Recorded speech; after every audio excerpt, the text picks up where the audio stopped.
நண்பர்கள் அனைவருக்கும் வணக்கம். நம்ம சேனலில் அனைவரும் பயன்பெறும் வகையில் பல பயனுள்ள தகவல் எப்படி பண்ணிருக்கோம். இந்த வீடியோவில் இபிஎஃப்ஓ ஓய்வூதிய விதி திடீர் மாற்றம், பென்ஷனர்களுக்கு சற்று முன் வெளியான மகிழ்ச்சியான தகவல். என்ன வகையான தகவல் வெளியிடப்பட்டுள்ளது, இதன் மூலமாக இபிஎஃப்ஓ பென்ஷன் வாங்கக்கூடிய எந்தெந்த ஓய்வூதியதாரர்கள், எந்தெந்த பென்ஷன்தாரர்களுக்கு என்ன வகையான ஓய்வூதிய விதியில் அதிரடி மாற்றங்கள் செய்யப்பட்டுள்ளது, இந்த மாற்றத்தின் மூலமாக ஏதேனும் கூடுதல் நன்மைகள் கிடைக்குமா, ஏதேனும் கூடுதல் சலுகைகள் வழங்கப்படுகிறதா என்பது பற்றிய முழு விவரங்களும் தெரிவி பார்க்கலாம். இதற்கான நிபந்தனைகள் ஏதேனும் கூடுதலாக தெரிவிக்கப்பட்டுள்ளதா என்பது பற்றி தெரிந்து கொள்ளலாம். வீடியோக்குள்ளே போகிற முடியும். நம்ம சேனலை சப்ஸ்கிரைப் பண்ணுவாங்க, சப்ஸ்கிரைப் பண்ணுங்கள். சப்ஸ்கிரைப் பண்ணுங்க, பக்கத்தில் இருக்க பெல் பட்டனையும் ப்ரெஸ் பண்ணுங்கள். அப்போ தான் நம்ம அடுத்தபடி கூட எல்லாம் அப்படி டேரெக்டாக கிடைக்கும்.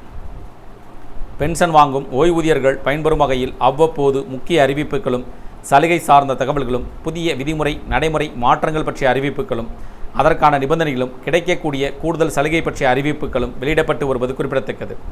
அந்த வகையில் தற்போது ஓய்வூதிய விதியில் இபிஎஃப்ஓ முக்கியமான மாற்றத்தை ஏற்படுத்தியுள்ளது. இனி ஒரு மாதம் கூட பணிபுரிந்தவர்கள் ஓய்வூதியம் பெற தகுதியுடையவர்கள் ஆவார்கள். முந்தைய விதியின்படி 6 மாதங்களுக்கும் குறைவாக பணிபுரிபவர்களுக்கு ஓய்வூதிய பங்களிப்பு வீணானது. ஊழியர்களின் வருங்கால வைப்பு நிதி நிறுவனம் இபிஎஃப்ஓ ஊழியர்களின் ஓய்வூதிய திட்டத்தில் இபிஎஸ் பெரிய மாற்றத்தை கொண்டு வந்துள்ளது.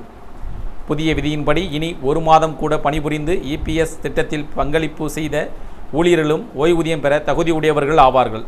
இந்த மாற்றம் முன்பு ஓய்வூதியம் பலன்களை பெற முடியாத லட்சக்கணக்கான இளைஞர்கள் மற்றும் தற்காலிக ஊழியர்களுக்கும் பெரும் நிம்மதியை அளித்துள்ளது.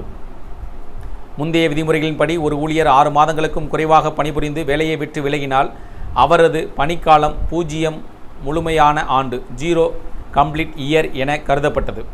இதனால் ஓய்வூதியத்திற்கான அவர்கள் செலுத்திய இபிஎஸ் பங்களிப்பு செல்லாதாகிவிட்டதும் அவர்களுக்கு இபிஎஃப் பணம் மட்டுமே கிடைக்கும். இதன் காரணமாக அவர்களின் இபிஎஸ் பங்களிப்பு வீணானது. ஆனால் 2024 ஏப்ரல் முதல் மே மாதங்களில் இபிஎஃப்ஓ வெளியிட்ட சுற்றறிக்கையில் ஊழியர்கள் 1 மாதம் மட்டுமே பணிபுரிந்து இபிஎஸ் திட்டத்தில் பங்களிப்பு செய்திருந்தாலும் அவரும் ஓய்வூதியம் பெற தகுதியுடையவர் என்றும் தெளிவுபடுத்தப்பட்டுள்ளது.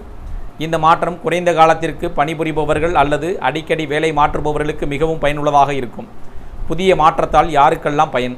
இந்த மாற்றத்தால் பிபிஓ, லாஜிஸ்டிக், டெலிவரி ஊழியர்கள், ஒப்பந்த ஊழியர்கள் மற்றும் தற்காலிக பணியாளர்கள் என பலரும் பயனடைவார்கள். இனி அவர்களுக்கு இபிஎஃப் பங்களிப்பு வீணாகாது. மேலும் அவர்கள் ஓய்வூதியம் பெறவும் தகுதியுடையவர் ஆவார்கள். இந்த நடவடிக்கை இளைஞர்களின் சமூக பாதுகாப்பை வலுப்படுத்தவும் வேலை மாறுதல் சமயங்களில் அவர்களுக்கு ஒருவித மன நிம்மதியையும் அளிக்கும். இபிஎஃப் கணக்கு வைத்திருப்பவர்கள் தங்கள் பாஸ்புக்கில் உள்ள இபிஎஸ் பங்களிப்பை சரிபார்க்குமாறும் அறிவுறுத்தப்படுகிறார்கள். ஓய்வூதிய பகுதி சேர்க்கப்படாமல் இருந்தால் இபிஎஃப்ஓவில் புகார்கள் அளிக்கலாம்.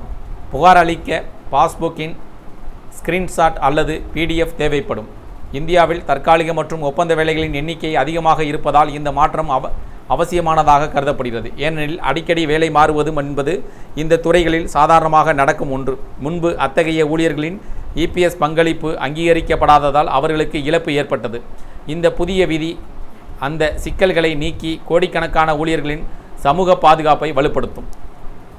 இந்த தகவல்கள் பற்றி, அறிவிப்புகள் பற்றி, மாற்றங்கள் பற்றி உங்களுடைய கருத்துக்கள் வேறு இது சார்ந்த கூடுதல் விவரங்கள் தேவைப்பட்டால் கமெண்ட் செக்ஷனில் பெறுங்க. பிடிச்சிருந்தால் லைக் பண்ணுங்கள். முடிந்தவரை இந்த வீடியோ உங்களுடைய நண்பர்கள், உறவினர்கள் அனைவருக்கும் ஷேர் பண்ணுங்கள், ஃபாலோ பண்ணுங்கள். மறக்காமல் நம்ம சேனலை சப்ஸ்கிரைப் பண்ணுங்கள்.